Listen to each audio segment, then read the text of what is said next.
महिला कर्मी हैं, महिला ऑफिसर्स हैं, उनको ये आवंटित किया जाएगा यदि वो इच्छुक हैं। इसके लिए जो निजी मकान मालिक हैं उनके साथ एक लीज अग्रीमेंट किया जाएगा और लीज अग्रीमेंट के बाद यह लीज का भुगतान राज्य सरकार ने यह निर्णय लिया है कि पदस्थापन स्थल के निकट आवासन सुविधा उपलब्ध कराई जाएगी। तो सबसे पहला यह निर्णय बहुत महत्वपूर्ण निर्णय है।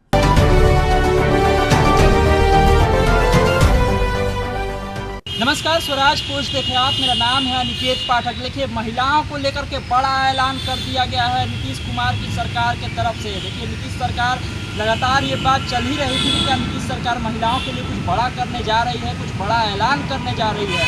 क्योंकि लगातार विपक्ष की तरफ से महिलाओं को साधने के लिए 2500 रुपये महीने की बात भी की जा रही थी और ये वादा भी किया जा रहा था कि चुनाव जीतने के बाद करेंगे। इसी बात से लग रहा था कि जरूर कहीं ना कहीं नीतीश सरकार की तरफ से भी इस तरह का कुछ फैसला लिया जा सकता है। तो अब जो है बड़ा फैसला ले लिया गया है और हम आपको बता दें कि कैबिनेट की बैठक में ये फैसला लिया गया है। जो सरकारी कर्मचारी हैं महिलाएं, उनको जो है जहां पर वो काम करेंगी, जहां पर उनका पदस्थापन होगा, वहीं पर अब सरकारी आवास मिलने जा रहा है। एक बड़ा फैसला महिलाओं के लिए, खास करके उन महिलाओं के लिए जो सरकारी नौकरी में है, बिहार सरकार की नौकरी कर रही हैं, उनको आवास मिलेगा, सरकारी आवास मिलेगा। देखिए, 22 एजेंडों पर जो है मुहर लगी है आज कैबिनेट की बैठक में। उसमें से सबसे अहम ये हो जाता है कि महिलाओं को लेकर के इतना बड़ा ऐलान कर दिया गया है। साथ ही साथ हम आपको बता दें, रोजगार से जुड़े हुए भी तमाम चीज़ों के लेकर के कैबिनेट में मुहर लगी है। 8093 जो है क्लर्क की नियुक्ति भी की जाएगी बिहार में और उसको लेकर के भी बहुत सारी बातें बताई जा रही है। क्या कुछ आज कैबिनेट में फैसला लिया गया है और महिलाओं को लेकर के किस तरह से बड़ा ऐलान किया गया है, सबसे पहले आप इस सिद्धार्थ को सुन लीजिए जो कैबिनेट के सारे फैसलों को बता रहे हैं। मंत्रिपरिषद में 22 एजेंडा पर निर्णय हुआ है। सबसे महत्वपूर्ण जो एजेंडा है वो हमारे राज्य सरकार में महिला सरकारी सेवकों के संबंध में है। राज्य सरकार में जो महिला सरकारी सेवक जिनकी नियुक्ति हुई है, सरकार ने यह निर्णय लिया है कि पदस्थापन स्थल के निकट आवासन सुविधा उपलब्ध कराई जाएगी। तो सबसे पहला यह निर्णय बहुत महत्वपूर्ण निर्णय है कि जहां पर वो कार्य कर रही हैं वहां पे सुरक्षित आवासन सुविधा उपलब्ध कराएगी। इसके लिए पूरे राज्य में एक्सप्रेशन ऑफ इंटरेस्ट लोड किया जाएगा और इच्छुक मकान मालिकों का एक्सप्रेशन ऑफ इंटरेस्ट लिया जाएगा। साथ ही साथ जो अनुमंडल पदाधिकारी हैं उनके द्वारा जो किराया निर्धारण की व्यवस्था है, उसके अंतर्गत सरकारी किराया निर्धारण की व्यवस्था है, उसके अंतर्गत होगा। प्राप्त आवेदन जितने एक्सप्रेशन ऑफ इंटरेस्ट है उसके लिए भवनों का चयन किया जाएगा। इसके लिए एक कमेटी बनाई है जिसमें जिला पदाधिकारी, जिला पुलिस अधीक्षक, स्थानीय निकाय के प्रतिनिधि, भवन निर्माण विभाग के कार्यपालक अभियंता और सदस्य सचिव अनुमंडल पदाधिकारी होंगे।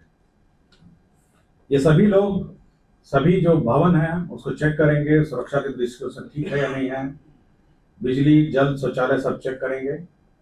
और उसके बाद जो हमारे महिला कर्मी हैं, महिला ऑफिसर्स हैं, उनको ये आवंटित किया जाएगा यदि वो इच्छुक हैं। इसके लिए जो निजी मकान मालिक हैं उनके साथ एक लीज अग्रीमेंट किया जाएगा और लीज अग्रीमेंट के बाद यह लीज का भुगतान राज्य सरकार करेगी और राज्य सरकार जब लीज भुगतान करेगी तो साथ ही साथ यह भी देखेगी कि जो वहां पे जो उनका एचआरए है वो फिर दे नहीं होगा, या तो एचआरए लेंगे या लीज एग्रीमेंट होगा। यह व्यवस्था सर्वप्रथम जो राज्य प्रमंडल और जिला मुख्यालय है वहां से शुरू की जाएगी और जिन महिलाओं को जो अन्य क्षेत्र में रहते हैं, ब्लॉक में रहते हैं या अन्य गांव ग्रामीण क्षेत्र में रहते हैं, यदि उनको आवास चाहिए होगा वो अपने कार्यालय प्रधान के माध्यम से अनुमंडल पदाधिकारी को आवेदन देंगी और अनुमंडल पदाधिकारी उस क्रम में वह ये प्रक्रिया आरंभ करेंगे। तो ये पूरे राज्य में जितने भी महिला कर्मी हैं, जिला मुख्यालय में हैं, प्रमंडल और राज्य मुख्यालय में हैं, और साथ ही साथ जो हमारे क्षेत्र कर्मी हैं उन सभी के लिए लीज्ड अकोमोडेशन उपलब्ध कराएगा, ताकि हमारी जो महिला ऑफिसर्स हैं और कर्मी हैं वह सुरक्षित रूप से क्षेत्रीय कार्यालयों में अपना कार्य कर सकें। आप जरूर पूछिएगा कि ये टीचर्स के लिए भी लागू है, क्योंकि वो सरकारी कर्मी हैं और सबसे ज्यादा महिला कर्मी शिक्षा विभाग में है। यह व्यवस्था उन पर भी लागू है। मैं पहले ही बता दिया कि ये शिक्षा विभाग पर भी लागू है। महिला बहुत ह्यूज संख्या में ना, शिक्षा विभाग में तो आपको 50 से ऊपर है, 50% से ऊपर के आसपास होंगे, और 6 लाख हैं तो मोटा मोटी आप समझ लीजिए 3 लाख तो महिला कर्मी हैं। और बाकी अन्य विभाग में भी जो परसेंटेज ऑफ रिक्रूटमेंट है 35% जो शैक्षिक आरक्षण है महिलाओं का, और 3% 90 जो महिलाओं के लिए आरक्षित है, पिछड़ी जाति वर्ग की महिलाओं के लिए 3% है, और छोड़ के 97 का 35% जो है शैक्षिक आरक्षण महिलाओं का है। तो इसलिए बड़ी संख्या में विमेन ऑफिसर्स हैं और विमेन कर्मी हैं। तो देखा आपने किस तरह से महिलाओं को लेकर के बड़ा ऐलान कर दिया गया है। सरकारी नौकरी करने वाली, मतलब बिहार सरकार की नौकरी करने वाली महिलाओं को जो है बड़ा तोहफा मिल गया है। सरकारी आवास मिलेगा जहां पर वो काम करेंगे। तो जाहिर सी बात है महिलाएं इससे ज़रूर खुश होंगी, और ख़ास करके जो सरकारी नौकरी कर रही हैं महिलाएं वो भी खुश होंगी। तो महिलाओं के लिए एक बड़ा फैसला नीतीश सरकार ने ले लिया है। देखिए चुनावी साल है, और इस साल में जो है इस तरह के फैसले काफ़ी अहम हो जाते हैं, क्योंकि लगातार महिलाओं को साधने के लिए तमाम सारे दल भी जो है अलग अलग प्रयास कर रहे हैं। उसी बीच सरकार की तरफ से इतना बड़ा फैसला लिया जाना क्या कुछ है इसका मतलब, ये तो आप समझ ही रहे होंगे। तमाम सारे अपडेट के लिए भी आप इसी तरह स्वराज पोस्ट से जुड़े रहिए। यूट्यूब पर देख रहे हैं तो हमारे चैनल को सब्सक्राइब कर लीजिए, फेसबुक को देख रहे हैं फेसबुक को लाइक कर लीजिए। धन्यवाद, नमस्कार।